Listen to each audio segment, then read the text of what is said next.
کہ اللہ تعالیٰ فرماتا ہے میں نے نماز اپنے اور اپنے بندے کے درمیان برابر تقسیم کر لی ہے، آدھی میرے لیے آدھی اس کے لیے۔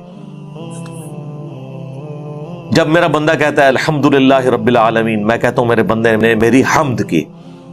جب وہ کہتا ہے الرحمن الرحیم، تو میں کہتا ہوں میرے بندے نے میری ثنا بیان کی۔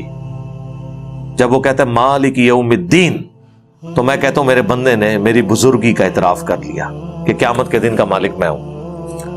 اور جب وہ کہتا ہے ایاک نعبد و ایاک نستعین، تو یہ میرے اور میرے بندے کے درمیان کامن بانڈ ہے، یہ کامن بانڈ ہے، ایاک نعبد و ایاک نستعین، عبادت تیری کریں گے، دعا تجھ سے مانگیں گے۔ اور جب وہ کہتا ہے اہدنا الصراط المستقیم صراط الذین انعمت علیہم غیر المغضوب علیہم ولا الضالین آمین، تو میرے بندے نے جو مجھ سے مانگا میں نے اسے عطا کر دی۔ تو یہ حدیث قدسی ہے کہ میں نے نماز اپنے اور اپنے آدھی تقسیم، یعنی آدھی اس طرح ہے کہ 3 آیتیں اس طرف ہیں، 3 آیتیں اس طرف ہیں۔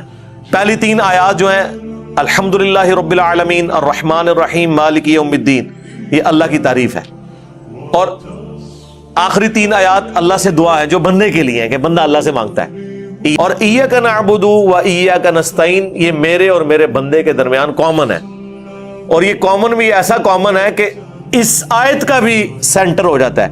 ایاک نعبد یہ اللہ کی عبادت ہو گئی، اور و ایاک نستعین یہ بندے کا مانگنا ہو گیا اللہ سے۔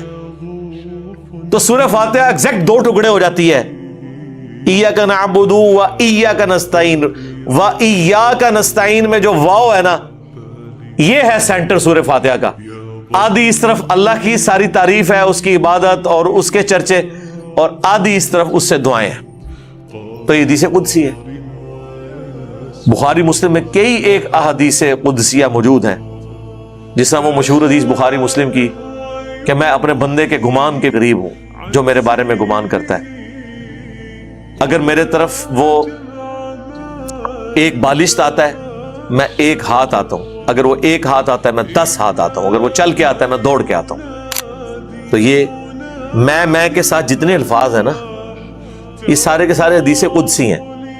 حدیث قدسی اس حدیث کو کہتے ہیں کہ جو فرمان اللہ کا ہوتا ہے لیکن زبان نبی علیہ السلام کی ہوتی ہے۔